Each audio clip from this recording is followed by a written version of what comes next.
terakhir Kang Deddy memimpin, itu ada defisit sekitar 300 miliar. Oh, itu ilmu saya.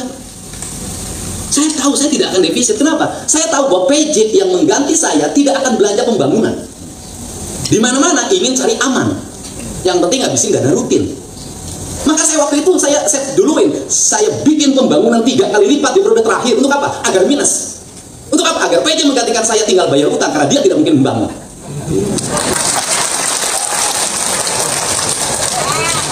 Saya jawab sekarang. Itu ilmu saya, dan silakan dicek. Waktu itu PJ-nya cuma 6 bulan, kalau sekarang kan agak lama. Itu ilmu saya tahu. Maka tugas dia waktu itu, karena tidak akan menganggarkan anggaran. Saya tahu birokrasi yang di Pemda Purwakarta waktu itu. Kalau saya nggak minus kan, itu pasti bisik sama PJ. Pak, zaman Pak itu begini Pak. Dia ingin nikmatin jalan-jalan, studi banding, segala macam. Kabalik, tahu kelakuan birokrasi. Kalau menjadi terminologi politik, orang meragukan berpolitik saya dari dulu. Kenapa? Kontroversi, melawan arus, menentang pikiran banyak orang. Siapapun dihadapi, nggak mau kompromi, patung dihancurkan, saya berdiri lagi, bangun lagi patung baru, bukan menyerah dan berkompromi. Kenapa? Saya lagi memperjuangkan ideologi, bukan hanya sekedar ingin menjabat. Tetapi ngapain hidup memimpin kalau nggak punya nilai, kalau nggak ada yang perjuangkan, kalau nggak ada ideologi yang dibangun, kalau nggak ada nilai-nilai masa depan yang ingin diletakkan, sekedar menjabat. Nggak usah jadi politisi, jadi pegawai negeri saja, tukang disuruh. Dan saya katakan pada semuanya, saya sebagai orang Sunda, saya katakan, Guru Linuhung adalah karuhunnya bagi orang Sunda.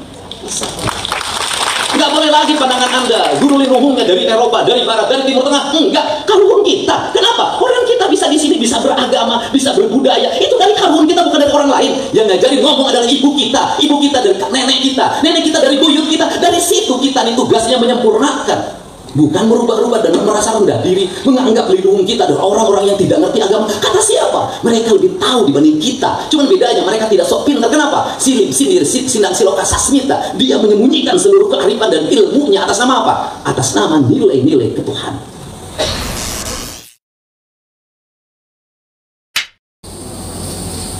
Playgroup gurunya harus digaji. Anak-anaknya distrukturalkan, harus diseragamkan. Pola permainannya diganti oleh pola permainan proyek, ada alat peraganya, ada beli sorobotan, ayun-ayun, semuanya berbasis duit, berbasis proyek, menyatukan manusia dengan lingkungannya runtuh. Dari situ, anak lagi tidak mengenal lagi pematang sawah, anak tidak lagi mengenal perikanan, anak tidak mengenal sungai, anak tidak mengenal danau, anak tidak mengenal pohon, anak tidak mengenal oksigen, semuanya tidak dikenalinya. Dia hilang dalam pikirannya, apa dalam masa depannya. Akhirnya dunia pertanian runtuh. Kenapa dunia pertanian runtuh? Runtuh sebentar lagi, 25 tahun lagi runtuh. Kenapa? Tidak ada lagi generasi pertanian Indonesia. Saya tinggal di desa. Saya tahu betul bahwa yang nandur itu tidak ada yang berusia 20 tahun. Saya tahu betul bahwa yang nyangkul sudah tidak ada yang berusia 20 tahun. Saya tahu betul semua usianya di rata-rata di atas 50 tahun. Dia bertahan 15 tahun lagi. Hilang generasi petani Indonesia. Siapa yang akan nyangkul ke depan? Pertama. Kemudian orang ngomong teknologi, lari lagi, kan bisa menggunakan teknologi. Emang teknologinya teknologi mana yang akan digunakan? Berarti orang harus beli pembajak sawah, orang beli drone. Pertanyaannya adalah, kuatkah petani kita beli drone dengan harga petak sawah hanya 1/4 hektar? Cina itu drone lahir karena tradisi. Mesin traktor lahir karena tradisi. Jepang juga karena tradisi. Karena dia tradisi membajak, maka dia merubah pola pikirnya. Besok ganti mesinnya, besok ganti mesinnya, besok ganti. Bukan Indonesia teknologi lahir karena model, karena gaya hidup. Drone jadi gaya hidup. Orang-orang beli drone, nggak tahu tujuannya apa. Semua OPD pakai drone. Tujuannya apa? Bikin film. Untuk TikTok, nulal Jonate Ewo sedih. Drone mahal-mahal, like-na saeutik, komen-na saeutik, bicarekan anak buah nate komen atau siapa komen cicing wae. Eta bapak tadi make drone gaya kacau. Ini harus ini piranti yang harus dibenar. Kalau ingin kita punya masa depan. Nah, itu Begitu di kaum tradisi hilang, semuanya hilang. Tradisi makan hilang, memasak hilang. Jangankan garap sawah, saya cek silakan seluruh anak perempuan anak sekolah SD, SMP, SMA, mana yang bisa masak? Padahal dari tradisi masak melahirkan industri. Menjahit, dicek silakan ada anak-anak sekolah sekarang yang bisa menjahit. Padahal passion Cina itu karena tradisi. Kita bahan dasarnya dihilangkan, kecintaan lingkungannya dihilangkan. Siapa yang membunuh itu? Sekolah. Saya ini udah sampai pada tingkat, ini ada kejahatan baru yang dicetak. Kejahatan apa? Orang lupa. Di lingkungan saya yang saya awasi dalam setiap hari, tiap sore setelah orang lain ke sawah itu dia babat rumput, dia anak-anak sekolah ini mau nongkrong di saung kok, minum-minum. Motornya dibarisin dan saya cek itu motornya leasing semuanya. Orang tuanya apa? Tiap hari pegang kepala gitu. Kenapa? Store motor, bayar BBM, bayar kuota, uang jajan. Di otak itu orang tua hari ini adalah penderitaan. Kenapa? Kehadiran anak tidak membuatnya kebahagiaan. Dulu orang tua kita punya anak 12, nggak jadi problem, mapan hidupnya. Kenapa? Kedua-belasnya berperan ekonomi dalam rumah tangganya. Yang satu nyapu, yang satu nyuci, yang satu masak, yang satu ngambil kayu bakar, yang satu ngambil ikan di sungai, yang satu ngambil rumput. Semuanya bergerak menjadi kekuatan ekonomi. Hebatnya luar biasa. Pertanyaan saya, ada nggak generasi hari ini yang punya 12 kemudian dia mapan? Nggak ada.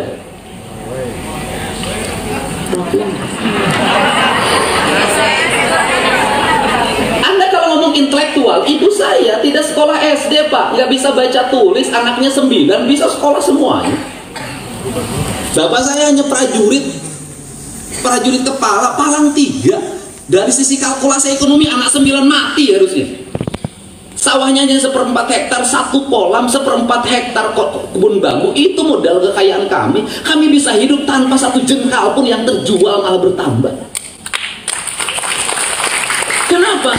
Karena anak menjadi daya dukung lingkungan, anak menjadi daya dukung keluarga. Hari ini mohon maaf, anak-anak bapak saya yang golongan 4A, yang golongan 3C, parah anak-anaknya nggak bisa sekolah. Nggak bisa kayak bapaknya, nggak bisa jadi pegawai, nggak bisa jadi apapun. Kenapa ini terjadi? Mindset pendidikan yang salah terhadap anak-anak. Culture. Untuk itu saya katakan, kalau Indonesia, Jawa Barat ingin maju, maka basis culture-nya harus dibangun lagi. Kenapa kata orang Sunda, moal kaluhur sirungan lamun teu kahandap akaran. Basis culture politik itu, saya kalau menjadi terminologi politik, orang meragukan berpolitik saya dari dulu. Kenapa? Kontroversi, melawan arus, menentang pikiran banyak orang. Siapapun dihadapi, nggak mau kompromi. Patung dihancurkan, saya berdiri lagi, bangun lagi patung baru, bukan menyerah dan berkompromi. Kenapa? Saya lagi memperjuangkan ideologi, bukan hanya sekedar ingin menjabat. Kalau hanya sekedar ingin menjabat, nggak usah capek-capek, kompromi saja dalam setiap waktu. Kalau saya mau kompromi, dulu di Purwakarta nggak akan 66%, saya bisa 80%.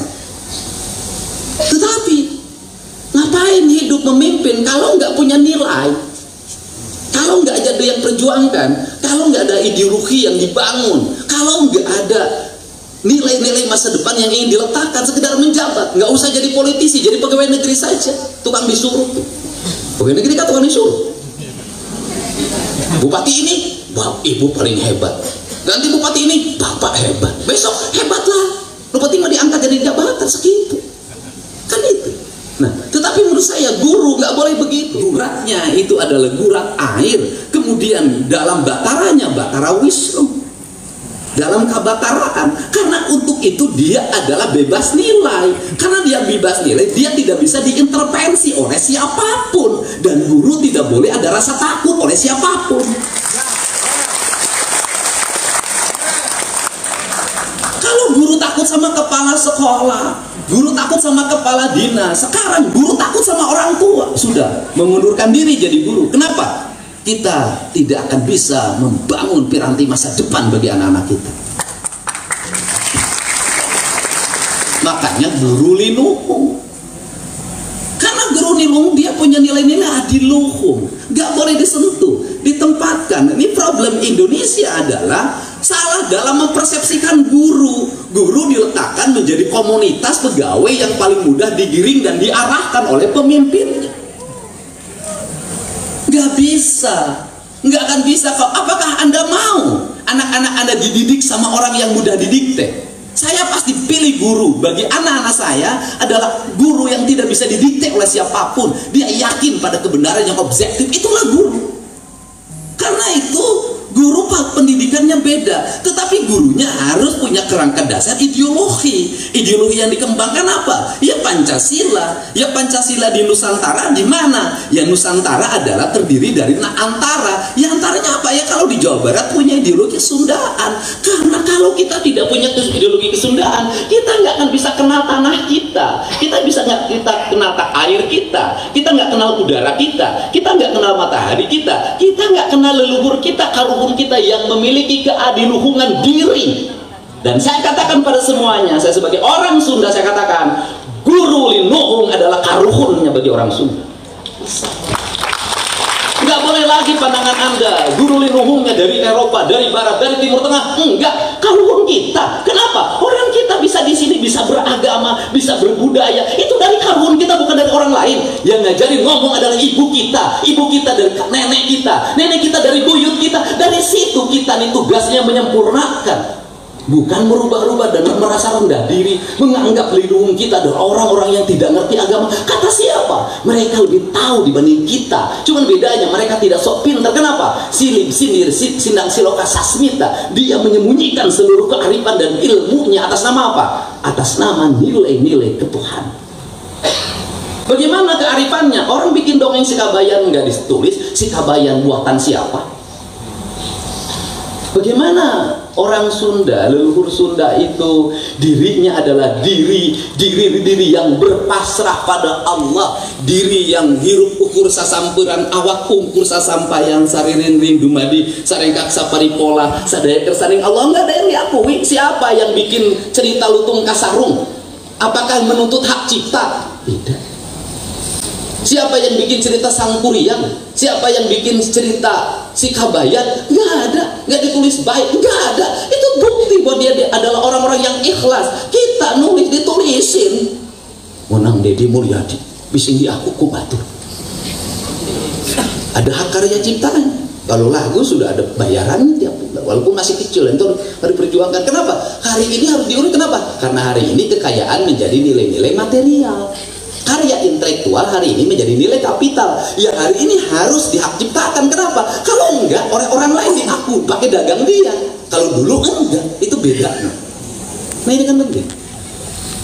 Jadi pendidikan yang harus dilakukan bukan muridnya dulu. Kalau ingin membangun Jawa Barat, ingin membangun Purwakarta, yang harus ditata bukan muridnya dulu, gurunya dulu. Saya di tayangan YouTube saya tuh cerita, kemarin saya masuk SD, saya ketemu guru matematika. Dia bilang, Bu, nanti kasih nilai pada murid angka itu. Anak matematikanya 4 tambah 4 8, nilai ujiannya 8, kenaikan kelasnya 8, tapi dia tiap hari tidak bisa meminus uang belanja, uang jajan. Saya pikir nggak layak dia menjadi dapat 8. Tapi anak itu matematikanya 4. Tetapi anak itu mampu memilih uang jajan itu menjadi investasi. Dia menyimpan, dia ngirit ke sekolahnya jalan kaki. Anak itu dikasih 9 saja. Kenapa? Dia nanti akan menjadi orang yang sukses, dia out of the box. Ingat, orang-orang yang sukses tidak ranking pertama di kelasnya. Enggak, orang sukses rata-rata kadang-kadang DO di sekolahnya. Kenapa? Dia out of the box, berani mengambil keputusan, berani mengambil langkah, mengambil resiko. Negeri ini butuh orang out of the box. Yang kedua, apa yang menjadi problem kita hari ini? Pertama, kita berproblem di tradisi kita. Yang kedua, ketinggalan di teknologi. Kan aneh. Kita sudah tertinggal menjadi bangsa tradisi, tetapi ketika kita pun tidak berhasil menjadi bangsa yang high tech, bangsa teknologi. Loh, terus yang kita pakai selama ini apa? Kita adalah konsumen dari teknologi. Oke, saya ngomong berulang-ulang. Birokrasi di Jawa Barat sudah digitalisasi. Oke, benar. Birokrasi di setiap kabupaten kota sudah digitalisasi. Makna digitalisasi untuk apa? Efisiensi. Untuk apa? Birokrasi tinggal di tempat, cukup menggunakan perangkat digital untuk komunikasi, maka negara efisien, dapat untung dari belanja teknologi. Belanja untungnya untuk kepentingan apa? Pembangunan. Apa yang terjadi di negeri ini? Belanja digitalisasinya luar biasa banyaknya, belanja makan minumnya tetap gede, perjalanan dinasnya tetap gede, ongkos kantornya tetap gede. Terus digitalisasi buat apa? Lamun teu ngariung teu ieu teh teu dahar bareng teh teu bermasyarakat. Akhirnya belanja gede, belanja digitalnya gede, belanja mayoranana gede, belanja pikniknya gede, ari sia itu nah.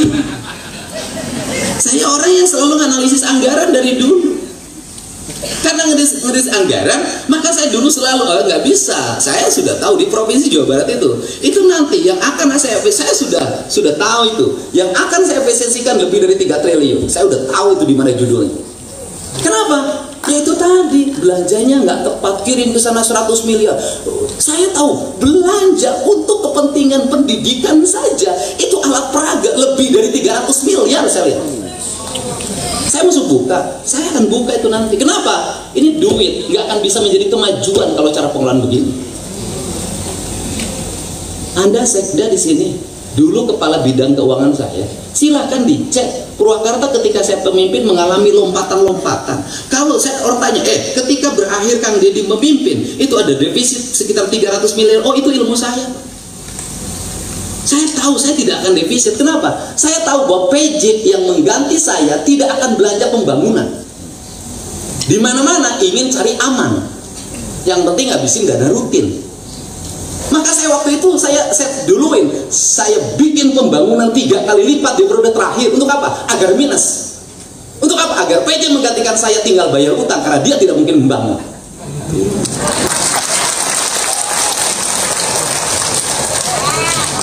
Saya jawab sekarang. Itu ilmu saya. Dan silahkan dicek deh. Waktu itu PJ-nya cuma 6 bulan. Kalau sekarang kan agak lama. Itu ilmu saya. Saya tahu. Maka tugas dia waktu itu, karena tidak akan menganggarkan ada. Saya tahu birokrasi yang di Pemda Purwakarta waktu itu. Kalau saya nggak minuskan, itu pasti bisik sama PJ. Pak, zaman Pak itu begini Pak. Dia ingin nikmatin jalan-jalan, studi banding, segala macam. Kabalik, tahu kelakuan birokrasi. Kenapa? Tetapi birokrasi nggak boleh dikasih ingin senang terus. Kenapa? Loh, harus dikasih susah dong. Harus memikirkan sesuatu yang publik merasakan. Jangan terus dikasih kegiatannya seminar, simposium, sosialisasi, fasilitasi, tapi jalan rudet, sekolah rudet. Gak bisa. Kenapa? Dia harus dibawa pada keyakinan. Birokrasi kalau saya pimpin bukan hanya membelanjakan anggaran dengan tenang. Dia harus berpikir bahwa anggarannya akan defisit. Kenapa? Karena itu tantangannya. Karena manusia harus diajak berpikir.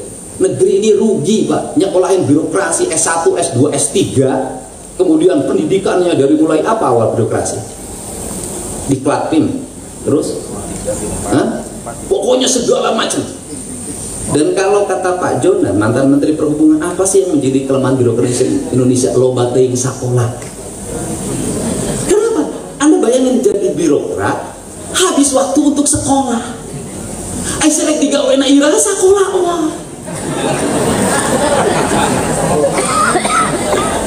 Habis waktu untuk sekolah wah. Saya birokrasi sekolah. Dan waktu sekolah itu birokrasi ada 2 yang dihasilkan. Satu tidak produktif, dia konsumtif. Tidak produktif di mana cicing di ruangan, runutan ya dia diceramahin terus. Setelah itu konsumtif. Anak buah anak udah setor ke tempat sekolah. Kan dia harus bawa dari dinasnya setor. Ya bapak penting naik karaoke pusing. Kan di story. Duit mana? Duit birokrasi. Bohong kalau duit dari rumahnya. Bohong. Semuanya pasti dari dalam duitnya. di SPJ kan kena SPJ kena kanu kertas kita jadi paling tahu yang begini kanu senek kanu ya nu bisa weh nu barang habis pakai lamun dipariksa barang habis pakai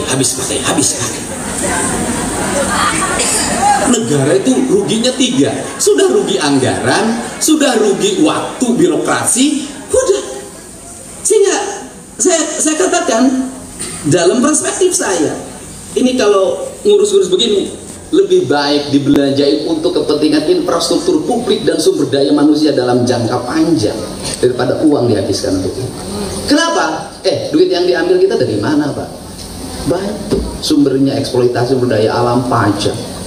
Kan ini harus dirubah. Nah, bagaimana gagasan saya? Gagasan saya begini. Ke depan kalau birokrasimu sekolah, nggak usah sekolahnya pergi ke lembaga pendidikannya. Di tempat kerjanya dipanggil itu pengawasnya, widyaswaranya. Di tempat kerjanya itu dia berinovasi. Widyaswaranya melihat ini mau naik jadi eselon 2, eselon 3, maka di bidangnya itu berinovasi. Inovasi saya adalah ini. Selama 3 bulan itu diawasi, dia berhasil nggak meningkatkan kinerja, birokrat, efisiensi keuangan, produktivitas, kemudian kebersihan kantornya, lingkungannya, dia selama 3 bulan analisis, kemudian dia memberikan penilaian, ini layak untuk naik kelas untuk jadi eselon 2. Berhasil 2, 1 efisien, 2 di tempat kerjanya berprestasi. Nggak ada kaitannya situ dibanding eselon 2 kata hilang. Ketika saya suka dengar dari mereka, ketika di Thailand bener dia belajar tentang bagaimana orang Thailand bikin durian, enggak, nu diomongkeun naon? Eta mah berani tumanya di nu paginana bisa ngerokok itu. Fair, Pak. Ini kebodohan ini nggak boleh terus berulang. Ya harus dirubah dong. Kalau ini kita ingin maju kok. Nah, karena kita perangkatnya teknologinya tertinggal, akhirnya kita konsumen, maka saya bilang sekarang tuh kita harus bisa mulai memilah anak-anak kita. Nggak boleh lagi dibikin menjadi sama. Ngomong pendidikannya jangan lagi ngomong zonasi. Kita ngomongnya zonasi, maka pendidikan itu dibagi 3 kualifikasi. 1 pendidikan yang darurat. Pendidikan darurat itu bagaimana? SMP belum ada, ya sudah, yang penting ada. SMA-nya belum ada, yang penting ada. Maka dulu ketika saya menutupi SMP yang kurang, saya bikin kebijakan SD 9 tahun. Kenapa? Nu penting masa sekolah. Kenapa penting masa sekolah? Lah penting sekolah siapa kawin. Nanti usia di bawah umur pernikahannya tinggi. Setelah pernikahan tinggi nanti anak boga anak. Setelah itu diceraikan. Salakina kawin deui yang jadi beban ibunya aing cerai.